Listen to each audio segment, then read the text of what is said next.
We're here at the Halifax Regionals. You got Max here. What did you place?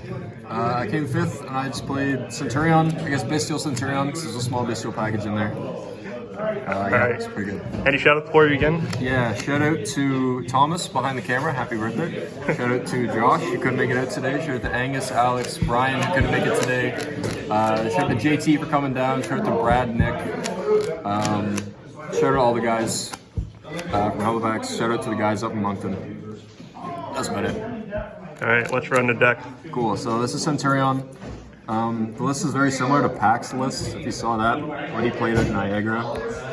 So your best starters, 3 Primera, 3 Chudea. These are still just the best names. The 1 Atri, 1 Gargoyle. You have to play these 2.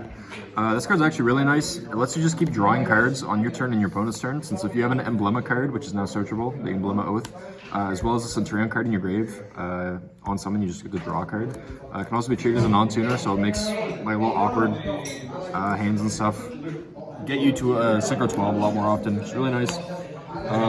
Save's broken. Yeah, it's straightforward.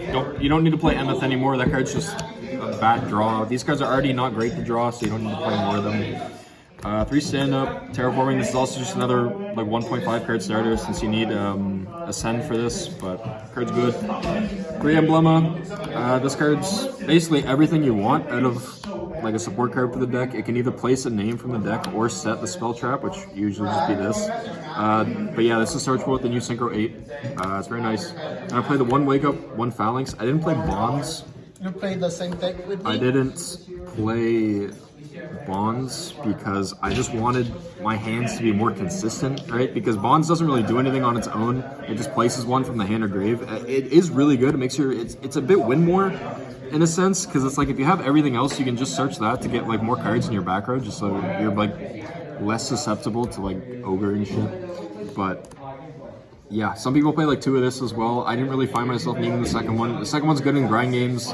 It's good if you want to dump one of these, because you're always dumping this with this so that you can bring back a synchro. But yeah, I just wanted to make sure that my hands are good engine plus 2 or 3 hand traps, so I can actually play the game. My Bestial package, I played 3 Lubellion, 3 Bestials, Magdrus, Valdric, and the Regains. I didn't play Saronir. Saronir technically is good in theory, since you can send it off of stand-up to get your Lubellion in rotation. But the Bestial package doesn't equal Centurion engine. It's just kind of like complementary. These cards are nice because it gives you access to Synchro 10s. Like Chaos Angel is just like a problem for a lot of decks. Plus being able to make it on your opponent's turn with stand-up on the field, since you can Synchro it into any Synchro just as long as you use the Centurion. That part is nice, plus having another 8-access engine is good, and then this just lets you draw more cards. Yeah, I don't know, these cards are fine. They're just, not the main part of the deck. I play 1 Frost just for consistency, just to help you play. This card's not that great because obviously you can't draw turn you use this, and the whole point is you want to be drawing 2 to 3 cards a turn just to see more non-engine. But you still sometimes just need ways to play, since sometimes your hands can just fold to 2 hand traps. So it's good to have that. I don't think I drew it today, but whatever. Hand traps: 3 Ash, 3 Veiler, 2 Nib, 2 Ogre, 2 Warner, 3 Infirm. I think this is the exact same ratios that Pac played. I like the ratios. If there was a more defined meta, I probably wouldn't play Nib. This was very mid today. I think I only Nibbed maybe 1 time. It was good, obviously, because like when you do get to Nib somebody, it's still very strong. It's just there's a lot of decks in the current meta that just like don't care, like Yubble with their freaking Phantom, and then the Azamina stuff. Like it just makes this card super relevant. You rather have proactive hand traps rather than sit on a Nib that's just gonna get negated. But overall, this was good. It's nice having a diversity, since when you are drawing cards, you want to be drawing into live hand traps. So just having a diversity with the 2-ups was nice. That's it for the mains, 40 cards. The extra Centurions, 2 Legatia, 1 Auxilla, and 2 Primera Primus. Never made the second one of this. It's good in theory, since if you ever can't get another 8 on your opponent's turn, you can still make this, which does non-targeting pop a card on both players' field. So it is removable, especially since this thing can only pop monsters, and this thing is just a way to see more engine on your own turn. But yeah, I think 2 of these is good, since you can make these on your first turn, and then you can still have the option to make a second one on your opponent's turn to pop a card and draw another. This card is very important, since it can protect your face-up back row from being destroyed. Yeah, I don't know. This card's crazy. Like, honestly, this thing, very custom card. Other than that, the other 12s, the one Crimson.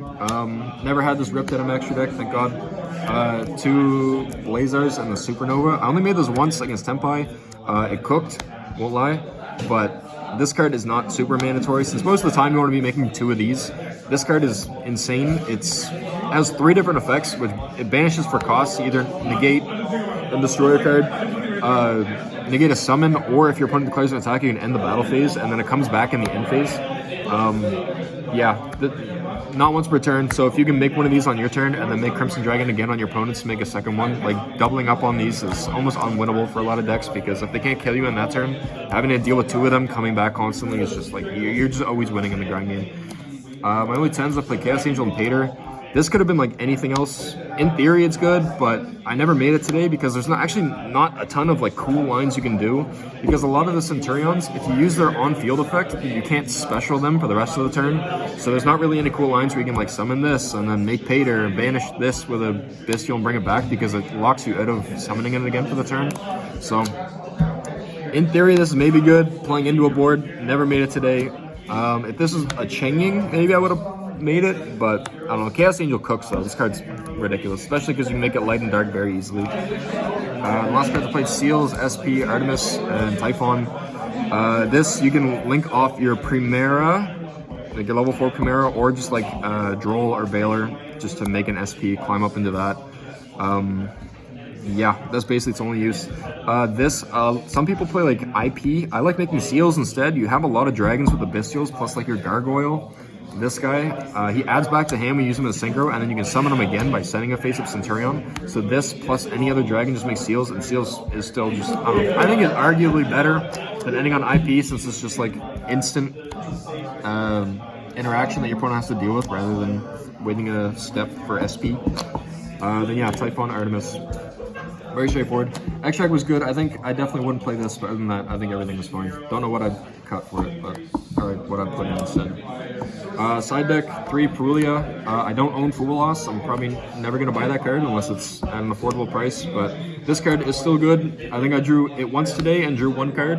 Very good. Glad I spent money on that. 3 Droll. This is mainly for any rogue matchups that are trying to do any stupid shit, as well as like the Fire King Azamina decks.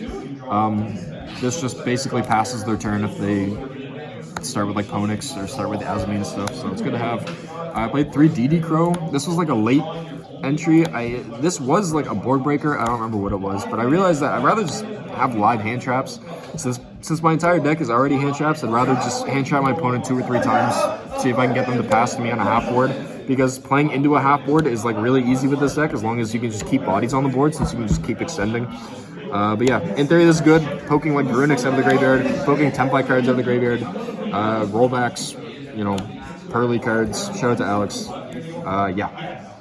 1 call buy for going first, just for all the fun stuff. And then, yeah, fun cards. Woohoo! Floodgates. So this card, once you do your full combo, you can just slap this on the board, and then you lock both players out from searching cards, as well as summoning monsters from deck, which your deck literally doesn't do. You do not summon a single time from the deck. It's really good, especially if you are getting Fool Loss, since you can just kind of chill with this and hope it comes back to you. Plus, if you end with Auxilla, then this can't be like Lightning Storm or Dusted, so it just makes it even harder for your opponent to out. Tikaboo you can play around really well. You do have a lot of dragons, but it's not very important since your Primera is a spellcaster, so you can almost always climb up into a Synchro, and then anti-spell just because I hate Template. Yeah, that's it. My side deck honestly was kind of irrelevant. I think just the main deck hand traps were obviously the best ones today, but I don't know, it's good to have them, I guess. But yeah, that's the list. Nice. Congrats on your top. Thanks, bro. Hope to see you again.